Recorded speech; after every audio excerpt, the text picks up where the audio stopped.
സനാതന ഗ്രന്ഥങ്ങളിൽ ഭക്ഷിക്കൽ അനുവദനീയമായ മാംസം അഥവാ ഹലാലായ മാംസം, അതുപോലെ തന്നെ ഭക്ഷിക്കൽ നിഷിദ്ധമായ മാംസം അഥവാ ഹറാമായ മാംസം എന്നിവയെക്കുറിച്ച് പറയുന്നുണ്ടോ? ഇത് മനുസ്മൃതിയിലെ 40-ാം അധ്യായത്തിലെ 27-ാം ശ്ലോകമാണ്. ഇതിൽ പറയാണ്, പ്രോക്ഷിതം ഭക്ഷയൻ മാംസം ബ്രാഹ്മണാനാം ച കാമ്യയ.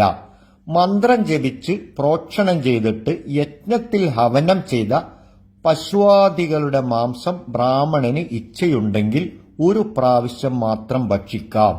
അപ്പൊ പശുക്കളുടെ മാംസം ഭക്ഷിക്കാം. എങ്ങനെ? മന്ത്രിച്ചതാണെങ്കിൽ. ഇത് ഹലാലായ മാംസമാണ്. ഇനി ഹറാമായ മാംസം ഏതാണ്? ഇതിന്റെ 36-ാം ശ്ലോകത്തിൽ പറയുന്നു. 36-ാമത്തെ ശ്ലോകത്തിൽ, വേദവിധി പ്രകാരം സമന്ത്ര പ്രോക്ഷണാദി സംസ്കാരം ചെയ്യാത്ത പശുക്കളുടെ മാംസത്തെ ഒരിക്കലും ബ്രാഹ്മണൻ ഭക്ഷിക്കാൻ പാടില്ല. അപ്പൊ ഇതെന്തായി? ഇത് ഹറാമായ മാംസമാണ്. കാരണം വിധിപ്രകാരമല്ല അത് അർത്ഥതിരിക്കുന്നതും അതിനെ അതിന്റെ സംസ്കാരം ചെയ്തതും. അതുകൊണ്ട് ഇത് ഭക്ഷിക്കൽ എന്താണ്? ഹറാമാണ്. ഇനി അങ്ങനെ ഭക്ഷിച്ചാൽ എന്താണ് ശിക്ഷ? അത് നമുക്ക് പരിശോധിക്കാം. ഇതിന്റെ 33-ാം ശ്ലോകത്തിന്റെ അർത്ഥം എങ്ങനെയാണ്?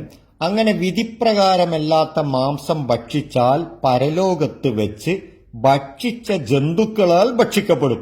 ഇപ്പൊ ഞാനൊരു ആടിനെ വിധിപ്രകാരമല്ലാതെ അറുത്ത് ഭക്ഷിച്ചാൽ അതേ ആടുകൾ വന്നിട്ട് എന്നെ ഭക്ഷിക്കും പരലോകത്ത്, നരകത്തിൽ. നോക്കൂ, ഇതാണ് ശിക്ഷ സനാതന ധർമ്മ ഗ്രന്ഥങ്ങളിൽ. ഇതേതാണ് ഗ്രന്ഥം? മനുസ്മൃതി.